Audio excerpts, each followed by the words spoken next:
আসসালামু আলাইকুম। কেমন আছেন সবাই? আশা করি সবাই ভালো আছেন। আলহামদুলিল্লাহ আমরাও ভালো আছি। চলে আসছি আবারও নতুন একটা ভিডিও নিয়ে। তো আমার দৈনন্দিন কাজের কিছু অংশ আপনাদের সাথে আমি শেয়ার করি। আপনাদের যদি আমার ভিডিওগুলো ভালো লেগে থাকে অবশ্যই একটা লাইক করবেন।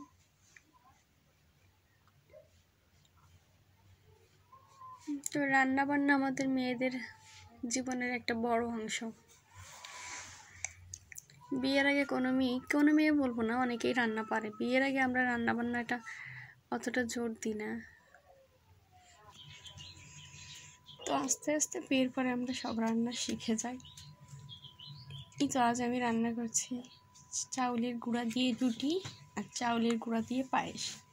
এই রান্নাটা আমি আগে কখনো করি নাই, আজই প্রথম। তো আপনারাও দেখতে থাকুন কিভাবে চাউলের গুঁড়া দিয়ে পায়েস রান্না করি। খেতে কিন্তু সেই স্বাদ। রেসিপিটা অবশ্যই দেখবেন, আর হ্যাঁ, অবশ্যই একটি লাইক করবেন।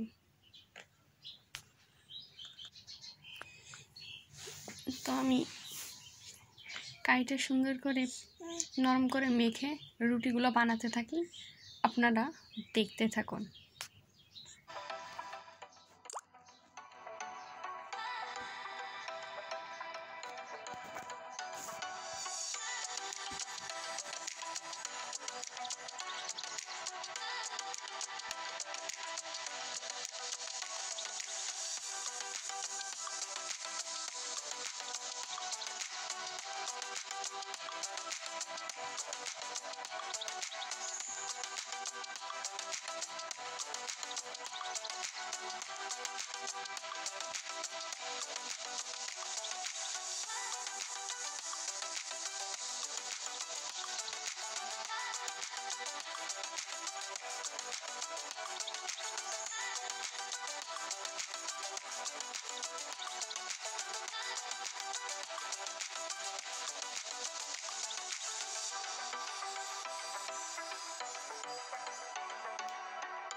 তো দেখেন, আস্তে আস্তে আমি রুটিগুলো সব বেলে ফেলেছি।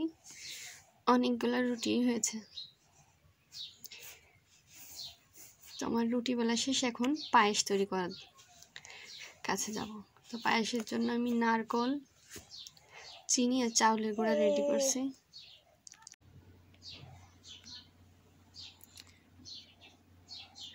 নারকেলটা আমি ফ্রিজ থেকে আগেই বার করে রাখছিলাম, আর দুধটাও আমি জাল দিয়ে রাখছি।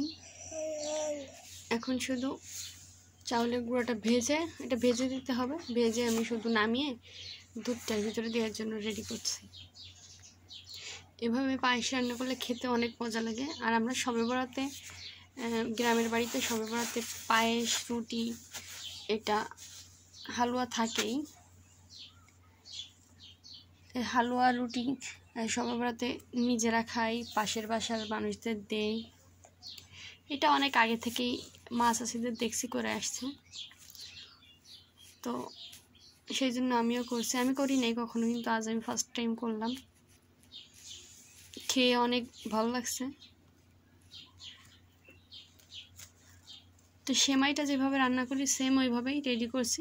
শুধু সেমাইটা যখন দিছি সেই সময়টা আমি চাউলের গুঁড়াটা পানির ভিতর গুলে দিয়েছি।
তো এই যে দেখেন হালুয়ার ফাইনাল লুকটা, দেখেন হালুয়াটা কতটা গাঢ় হয়েছে।